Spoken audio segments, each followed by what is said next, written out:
little less than 1 year from today, you will go into the voting booth and you will select the next president of the United States of America. I think elections are about the future.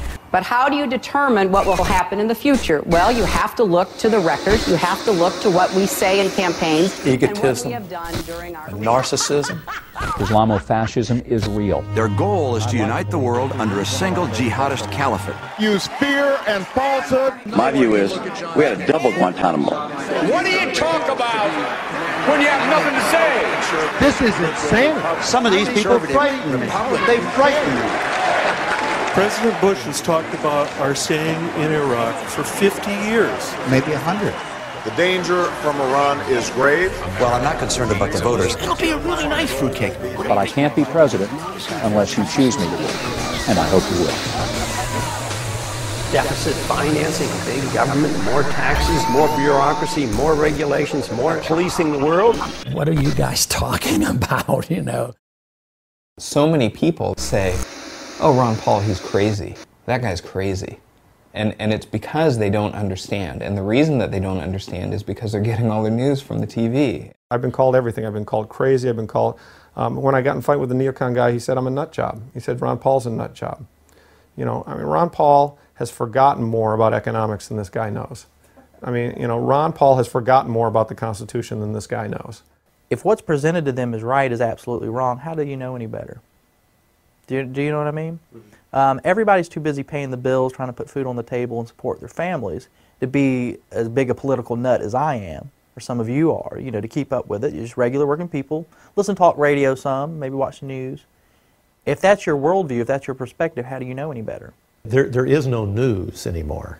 As you know, news is gone in television. It's entertainment. It's all entertainment. The media are almost incapable of reporting and even understanding the Constitution and the way that the Constitution is supposed to be respected.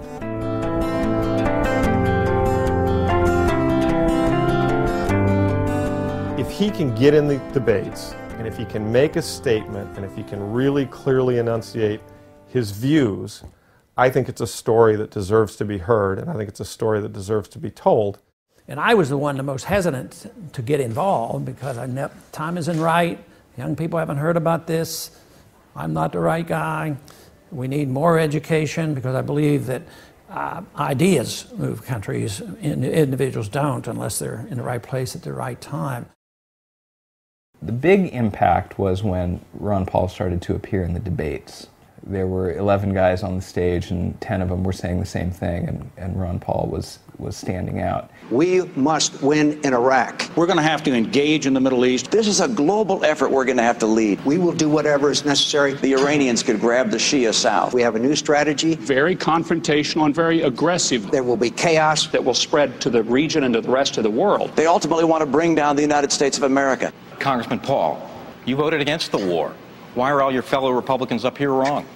Ron Paul is not the snappiest speaker. He's not the soundbite guy. He can't just say something real quick. I believe that when we overdo our military aggressiveness, what it does, it actually weakens our national defense. I mean, we stood up to the Soviets. They had 40,000 nuclear weapons. Now we're fretting day in and day night about third world countries that have no army, navy, or air force, and we're getting ready to go to war. The things that he's talking about don't have soundbite answers. You have to explore things a little deeper to understand what he's talking about. So he's trying to give you some backstory when he's giving you his answer. His style had rough edges, wasn't as polished. I knew a lot about that because I helped prepare a candidate, Herbert Walker Bush, for the debates. I was a shill, so we would debate ad nauseum. So every line, every question was anticipated, and I could tell that what Ron Paul was saying was not for purposes of winning an election. They were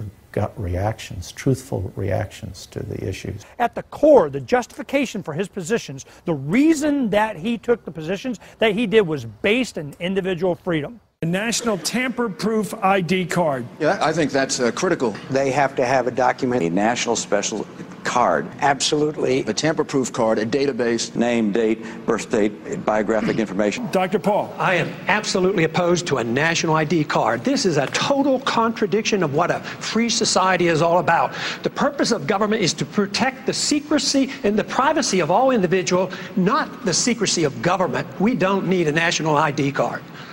Ron Paul is completely uninterested in telling other people what to do or being told what to do. And there are very few people like that in politics anywhere, ever. Because politics is, of course, about amassing the power in order to tell other people what to do. And Ron Paul rejects that. I support federal funding. That's a yes. Dr. Paul, yes or no on federal funding? Programs like this are not authorized under the Constitution. The trouble with this... He would take even issues that most people would consider minor, but vote on principle, even if it meant he was the only one voting against or for, whatever it was, usually against. Would you work to phase out the IRS?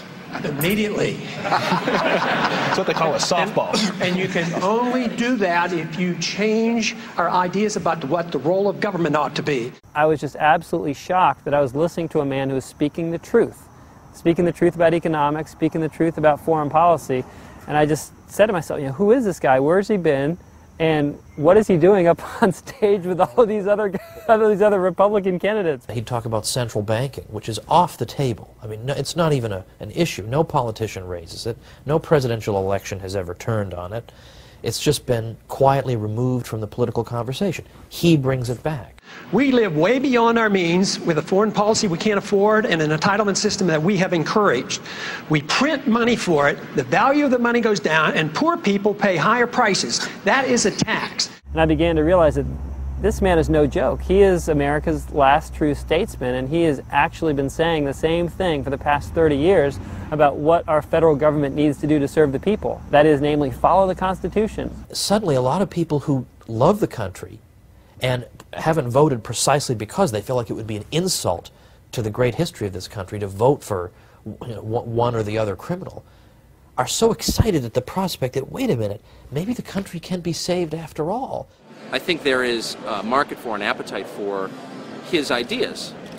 And his ideas are, you know, pretty straightforward. If you sort of allow people to do what they want, they're going to make a ton of mistakes. They'll do more things right than wrong. But in either case, you don't really have a right to intervene. This was the first election where you had somebody like Paul, where you could actually see a reflection of grassroots support, you know, through the internet. The closest thing I can think of is Howard Dean in 2004, but that pales in comparison to what happened to Paul, especially with young people. My name is Michael Nystrom. We are in my home here in Arlington, Massachusetts, which is a suburb of Boston, and I created and run a site called The Daily Paul. We had to become our own media. That was a big part. I mean, the internet was a major driving force in spreading the word. What was so wonderful about the Ron Paul campaign is the new free press was utilized, the internet. And that was wonderful because that's the next generation. Going back to take a look at world headquarters of the Daily Paul. Here it is. Probably not what people imagine, but... It's funny, you know, you'll hear Limbaugh and all these guys talk about, well, some blogger wrote. Well, some blogger, who are you? I know you make $400 million a year, but what are your political credentials that your opinion is more important than some blogger? This is just right off the kitchen. I like to say that I work from the kitchen table. This is the power of the internet, that a guy in his kitchen can have this kind of an impact. The community of websites that was created by the Ron Paul movement is really quite phenomenal. It's like its own world. The Ron Paul forums and the Daily Paul became to be the two prominent user communities for the Ron Paul movement. I look at it as somewhat of a crucible, or it's a place where ideas get thrown in and there's lots of fire and sparks, and then something comes of it.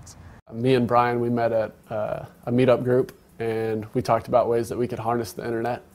Meetup is a website where people with like interests can form social organizations, groups, and use the internet as a basic tool for the structure of their organization, where they're going to go, when they're going to meet, and it's basically their communication hub. We were, explosive growth for a long time. The number of people in meetup groups, I know McCain, he's got like 5 people. Blew away every other candidate by a mile.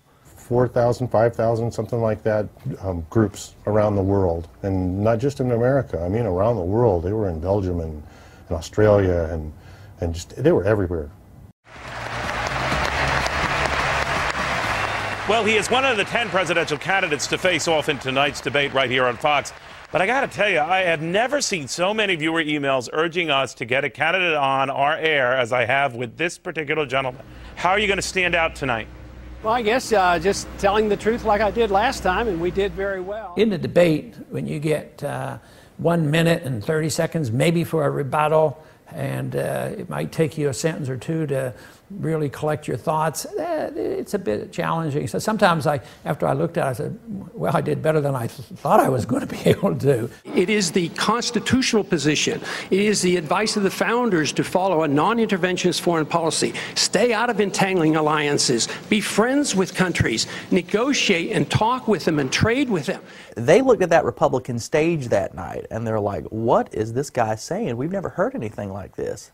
And what's better, it makes a lot of sense. So there's a lot of merit to the advice of the founders and following the Constitution. And my argument is that we shouldn't go to war so carelessly. When we do, the wars don't end. He was talking more about the things that really matter, not the war in Iraq, but should we be the policeman of the world? Should we be at war anywhere, and why, and when, and under what circumstances? Congressman, you don't think that changed with the 9/11 attack, sir? What changed? The non-interventionist policies. No, non-intervention was a major contributing factor. Have you ever read about the reasons they attacked us? They attack us because we've been over there. We've been bombing Iraq for 10 years. You know, if we misbehave around the world, you know, there are going to be people in the world who don't like the United States, period, end of story.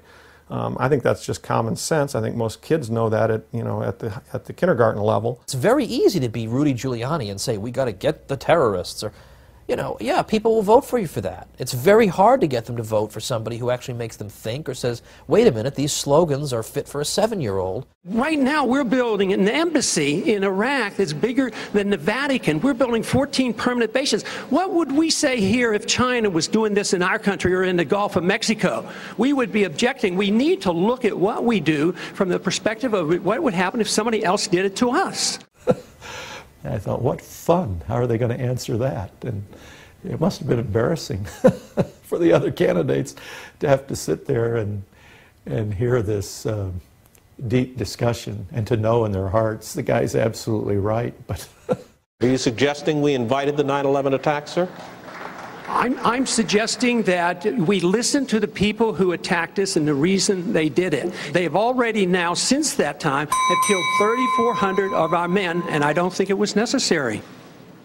Ron Paul had the courage and integrity to call out the established fantasy that a lot of the neocon and establishment politicians have, which is that, you know, the United States, anything the United States does around the world is morally good because we, quote unquote, have the moral high ground. Why are we being attacked? Well, you're not allowed to ask that question. We're being attacked because we're such wonderful people. Well, why else? That's really an extraordinary statement.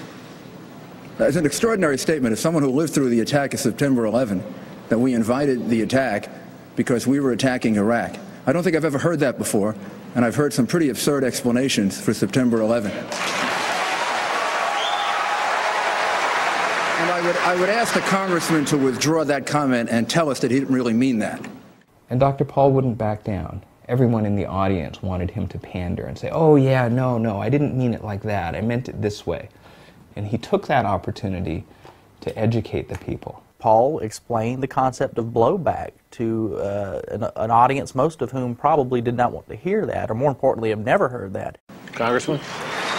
I believe very sincerely that the CIA is correct when they teach and talk about blowback. When we went into Iran in 1953 and installed the Shah, yes, there was blowback. The reaction to that was the taking of our hostages, and that persists. And Paul pointed out that the primary cause of the threat of terrorism in the United States comes almost exclusively, not even sort of and piecemeal, but almost exclusively, because